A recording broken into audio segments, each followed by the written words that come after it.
People don't fail, systems do. I read a book by Michael Gerber called The E-Myth. And the E-Myth is the entrepreneurial myth. Many of your audience members would have read it. If they haven't, please go out and buy it. I don't get a cut on Michael's book, but it's the most impactful book I've ever read in my life. I read it twice in one sitting. You seriously read it front to back twice without getting up?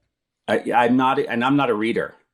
So I read this book and I was just like, this is unbelievable. I could see how my business needed to shift and change step by step from that book, that I had to read it again and then start marking up the book. I remember I was on a beach reading this thing and I just didn't get up for hours and read this. It's a little book, but it's fantastic. So Michael Gerber says, and I have adopted this philosophy, people don't fail, systems do.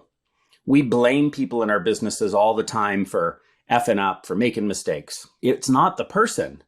There was a missing system to blame. Why didn't we have a step-by-step process that would set that person up for success? So in the beginning with my business, it was really taking piece by piece everything we did, from how do we price jobs, how do we answer the phones, how do we show up and greet the customer? Everything was put into a process of here's the best practice we know to date. And it became very consistent. And we started to look, feel, and act so much like a franchise, the uniformity of it all, that I said, we've got to look at this as a model. So that book inspired me to look at the franchise model to systematize my business.